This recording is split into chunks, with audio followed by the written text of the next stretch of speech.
चलिए विद्यार्थियों नमस्कार। आज की क्लास शुरू करते हैं। बैंकिंग एवं टैक्सेशन।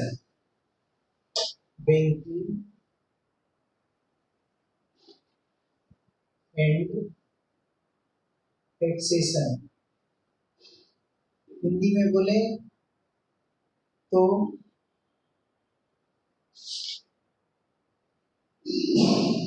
बैंकिंग को तो बैंकिंग ही बोलेंगे एवं कराधान। माध्यमिक शिक्षा मंडल के ब्लूप्रिंट माध्यमिक शिक्षा मंडल के ब्लूप्रिंट के हिसाब से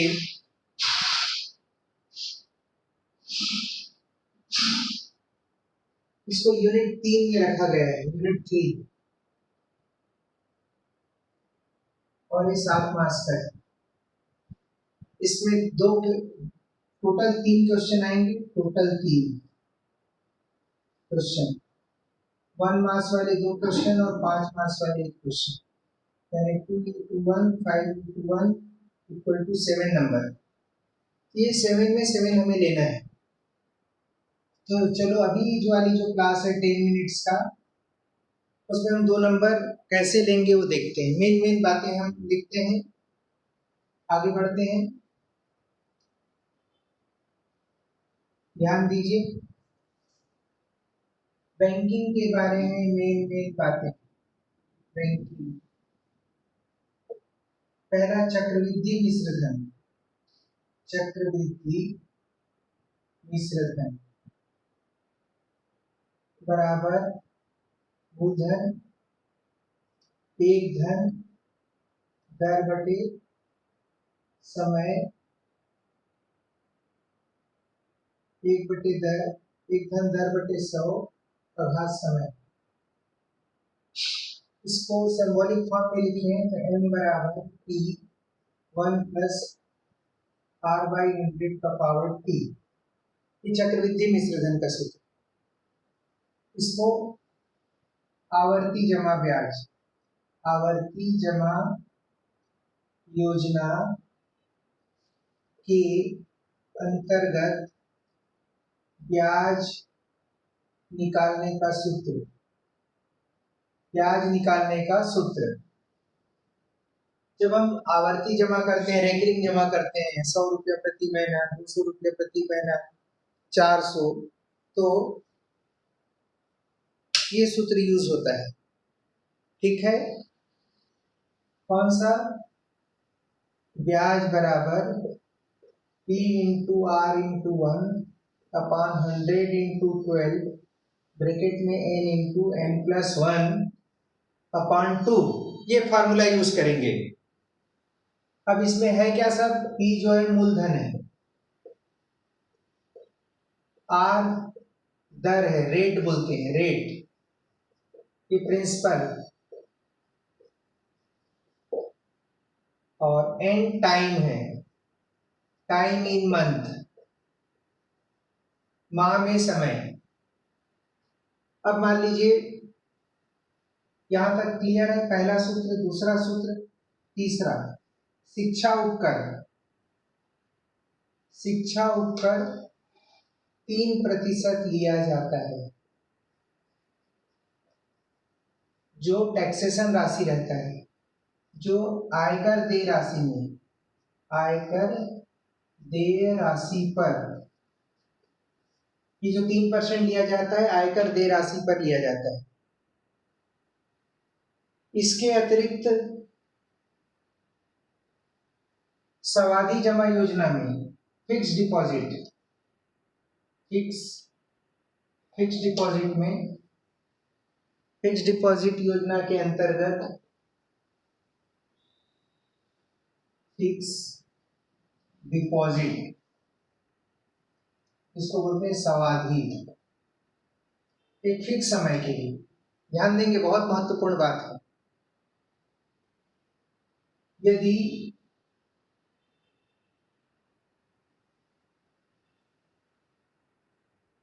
यहां पर सावधि जमा योजना में ब्याज की गणना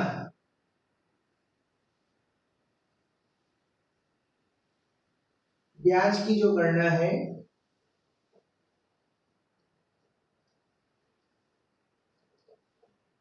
हाफ ईयरली किया जाए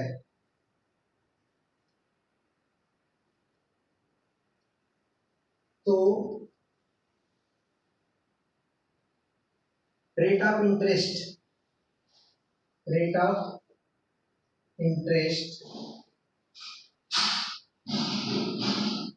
आधा हो जाएगा। रेट ऑफ इंटरेस्ट हाफ हो जाएगा। Very clear. यदि ब्याज की दर हाफ 1 क्वार्टरली किया जाए तो रेट ऑफ इंटरेस्ट 1/4 हो जाएगा। इस बात को हमें ध्यान रखना है। तिमाही ब्याज की दर तिमाही किया जाए तो दर 1/4 हो जाएगा। अब परीक्षा में प्रश्न कैसे आते हैं, यहाँ तक क्लियर सबको? बहुत बेसिक चीजें हैं, फिर से देख लो। चक्रवृद्धि मिश्र धन ज्ञात करने का सूत्र आपके सामने लिखा हुआ है। m बराबर p 1 धन r बटे 100 का घात t। आवर्ती जमा योजना के अंतर्गत ब्याज निकालने का सूत्र p into r into 1/100 into 12 n into n plus 1/2। Details लिखा है। और एक चीज और, परिपक्वता राशि ये होता है p इंटू n प्लस ब्याज। p क्या है? प्रिंसिपल, प्रति माह जो जमा करते हैं। n मंथ की संख्या है और ब्याज जो हम इस सूत्र से निकाले रहेंगे। तो अभी हम प्रश्न लेंगे, क्लियर होगा। मुझे उम्मीद है हम सबको समझ में आ रहा है। चलिए एक आध प्रॉब्लम करते हैं, क्लियर हो जाएगा। तो सबसे पहले 1 नंबर वाले क्वेश्चन लेते हैं। 1 नंबर वाले प्रश्न, वन मार्क क्वेश्चन। क्या क्या आ सकता है 1 मार्क्स वाले क्वेश्चन में? पहला है जैसे दे आयकर 2000 पर शिक्षा उपकर 3% की दर से क्या होगा? 4 ऑप्शन आपको दिया है, मान लो A, B, C, D। 600, 200, 20, 60 ये सब रुपीज में दिया हुआ। तो कैसे बनाएंगे? 2000, इसका 3% का मतलब 100, तो कितना आ गया? 7 रुपये। अब इसी को मैं मान ली, ये हुआ क्लियर पहला क्वेश्चन। अब इसी तरीके से हम कई क्वेश्चंस बना सकते हैं। मान लीजिए दे आयकर, यहाँ एक टेबल बनाता हूं, दे आयकर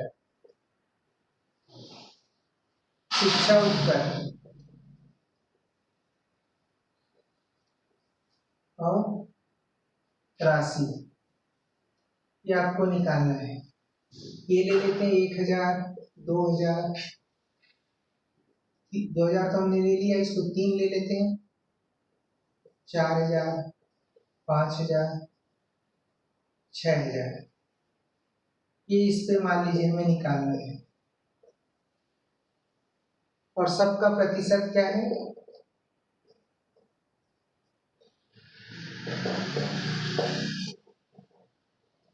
तो क्या करेंगे बताइए? ये क्या हो जाएगा? 1000 इंटू 3/100, तो 30 रुपये आ गए। यहाँ क्या हो जाएगा? 3000 इंटू 3/100, 90 रुपये। यहाँ 4000 इंटू 3/100, 120। 5000, 150 रुपये। 6000, 180 रुपये। इस तरह से ये मान भी निकाल सकते हैं। श्योर एक क्वेश्चन ही आएगा। तो ये क्लियर है हम सबको। और देखते हैं एक नंबर वाले क्वेश्चन में क्या आ सकते हैं।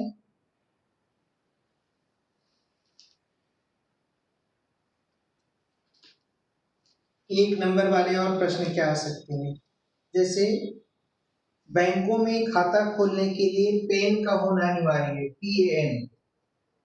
यस, पेन का होना अनिवार्य है। क्या फुल फॉर्म है? Permanent account number. Permanent account number. और क्या क्या क्वेश्चन हो सकते हैं 1 मार्क्स वाले में? यदि सावधि जमा योजना में, यदि सावधि जमा खाते में ब्याज की गणना, सावधि याद रखेंगे, फिक्स डिपॉजिट, सावधि जमा योजना में ब्याज की गणना तिमाही कर दिया जाए, ब्याज की गणना तिमाही कर दिया जाए तो वार्षिक दर क्या होगा? सीधा सीधा 1/4 हो जाएगा, 1/4। ऐसे ही मान लीजिए